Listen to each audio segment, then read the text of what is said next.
Father, forgive them, for they do not know what they are doing. Jesus is speaking these words from the cross, on the cross, forgiving the very people who are killing him. Jesus here is literally practicing what he preached so many times when he preached about forgiveness. You must forgive 70 times, 7 times. You must forgive others as you want to be forgiven. Jesus is practicing what he preached. Forgive them, for they do not know what they are doing. Jesus is also practicing what he preached when it comes to one of the people who is being crucified next to him. Now, we call him the thief on the cross. Thief is probably not the best translation of that word. He was more likely a revolutionary, an insurgent, somebody who went against the Roman government and was being crucified for that crime next to Jesus. And all he does is look over to Jesus and say, Jesus, remember me when you come into your kingdom. And Jesus says, surely today you will be with me in paradise. That's the second statement, the second of the last words from the cross that Jesus speaks. Jesus is practicing what he preached. He was the one who came to seek and save the last and the lost and the least, and even here on the cross, he is doing it still. Remember me, Jesus, when you come into your kingdom. Truly, I tell you, he says, you will be with me in paradise. He is seeking and saving the last, lost, and the least, even at the last minute.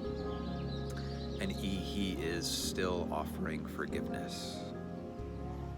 Forgive them, for they know not what they do. Jesus is forgiving the ones who are killing him. Jesus is forgiving the one who is hanging next to him.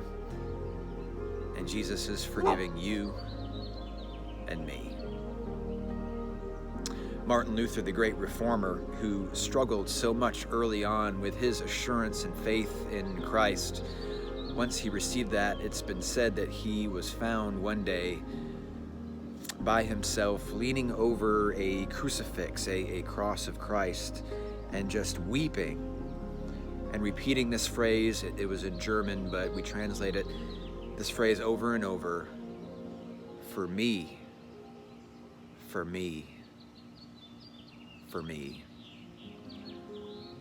John Wesley, who was the founder of our Methodist movement, struggled for years over his assurance that he was loved and saved by Christ. And one day, if you know the story of Aldersgate, when he finally realized that Jesus died for him, he wrote these words in his journal: I was given an assurance that Christ died for me, and that even my sins, even mine, were forgiven.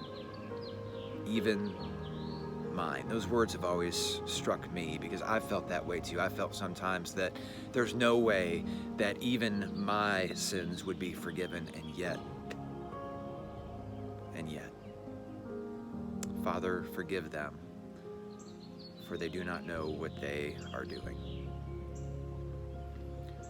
One thing I want to note here is that sometimes people have looked at these words of Jesus and thought, oh, Jesus here is trying to change God's mind. You know, God doesn't want to forgive us, and yet here's Jesus saying, God, forgive them. But no, that's not the right way to look at it. Remember, Jesus is God. Jesus is what God has to say.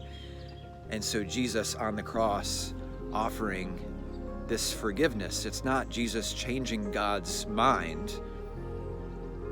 It is Jesus offering to us God's heart.